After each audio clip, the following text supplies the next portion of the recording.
সুপ্রিয় দর্শক বন্ধুরা আসসালামু আলাইকুম, সবাই কেমন আছেন? আশা করছি সবাই ভালো এবং সুস্থ আছেন। এন্ট্রি লেভেল মার্কেটে কিন্তু রেডমি আরও একটি নতুন স্মার্টফোন লঞ্চ করলো, যার মডেলটি হচ্ছে Redmi 10A। Redmi 10A এই মোবাইল ফোনটি কিন্তু বড় ডিসপ্লে সহ বড় ব্যাটারি সহ দুর্দান্তকর কিছু ফিচার্স কিন্তু দেওয়া হয়েছে এবং 4GB র্যাম কিন্তু অফার করছে বাজেটের মধ্যেই, অ্যান্ড প্রাইসটাও কিন্তু আপনার হাতের নাগালেই রয়েছে।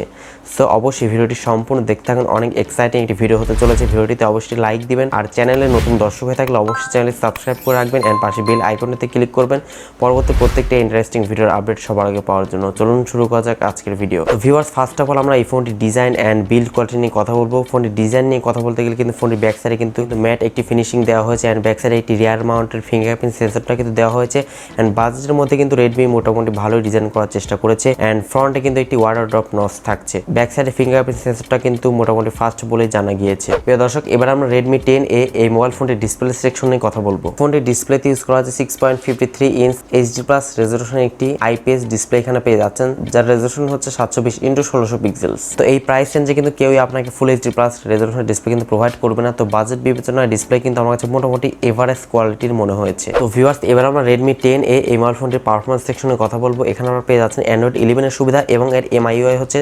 12.5 এখানে ইউজ করা হয়েছে। ফোনটির চিপসেট হিসেবে থাকছে MediaTek এর Helio G25 এর একটি 12 ন্যানোমিটারের আর্কিটেকচার বিল্ড কয়েকটি চিপ এখানে ইউজ করা হয়েছে।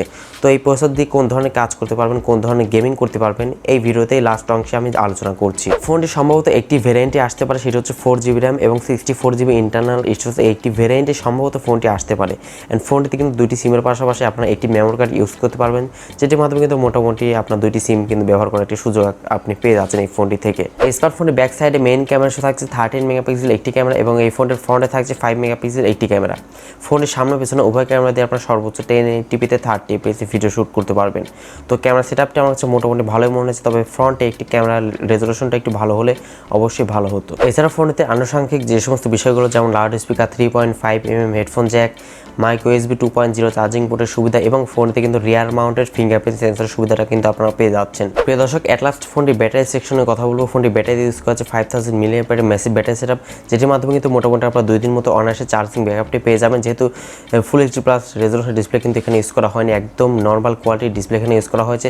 তো সেক্ষেত্রে খুব বেশি চার্জ বার্ন হওয়ার কিন্তু কথা না, আপনি চার্জিং ব্যাকআপটা কিন্তু মোটামুটি ভালোই পেয়ে যাবেন এই মোবাইল ফোনটি থেকে। অ্যান্ড ফোনটি বক্সের সঙ্গে সম্ভবত 10 ওয়াটের একটি চার্জারটি দেওয়া হবে। তো এবারে কথা বলা যাক ফোনটি বাংলাদেশের বাজারে কবে আসতে পারে অ্যান্ড ফোনের প্রাইসটি কত হতে পারে। এই ফোনটি বাংলাদেশের বাজারে কিন্তু মে মাসের প্রথম দিকে অথবা মে মাসের মাঝামাঝি পর্যায়ে কিন্তু ফোনটি বাংলাদেশের বাজারে লঞ্চ হওয়ার একটি পসিবিলিটি রয়েছে। অ্যান্ড ফোনটি বাংলাদেশের বাজারে কত প্রাইস রেঞ্জে লঞ্চ হতে পারে? এই ফোনটি বাইরের কান্ট্রিতে যেহেতু 8000 থেকে 8500 টাকার মধ্যে ফোনটির লঞ্চ হয়েছে, তো সেক্ষেত্রে বাংলাদেশের বাজারে লঞ্চ হলে 11000 থেকে 11500 টাকার মধ্যে কিন্তু ফোনটির লঞ্চ হতে পারে। অ্যান্ড এই প্রাইস রেঞ্জে কিন্তু খুব বেশি যে ভালো কনফিগারেশন অফার করছে এমনটা মোটেই না, কেননা এখানে কিন্তু প্রসেসরটা কিন্তু অনেকটা দুর্বল প্রসেসর কিন্তু ইউজ করা হয়েছে। তো সেক্ষেত্রে গেমিং কিন্তু আপনারা করতেই পারবেন না, প্রচুর পরিমাণে হ্যাং ল্যাগের শিকার কিন্তু আপনাকে হতে হবে। তো এই ফোনটি কিন্তু গেমিং ফোন না, মোটামুটি অনলাইন ক্লাস করতে পারবেন অ্যান্ড টুকটাক ছোটোখাটো গেমসগুলো খেলতে পারবেন অ্যান্ড ইউটিউব, ফেসবুক এগুলো ব্রাউজিং করতে পারবেন। অ্যান্ড ব্যাটারি ব্যাকআপটাও কিন্তু অনেকটাই ভালো পাবেন এই ফোনটি থেকে। অ্যান্ড ফোনটি দিয়ে কিন্তু তেমন একটা মাল্টিটাস্কিংও কিন্তু করা যাবে না, যেহেতু প্রসেসরটা অনেকটাই দুর্বল প্রসেসর এখানে ইউজ করা হয়েছে। আশা করছি বিষয়টা আপনার একদম ক্লিয়ার। তো ভিডিওটি ভালো লাগলে অবশ্যই এটি লাইক দিবেন, কমেন্টস করে আপনার মূল্যবান মতামত জানাবেন, আর এই চ্যানেলে নতুন এসে থাকলে অবশ্যই চ্যানেলটি সাবস্ক্রাইব করে রাখবেন। সবাই অনেক বেশি ভালো থাকবেন, সুস্থ থাকবেন, দেখা হচ্ছে নেক্সট ভিডিওতে।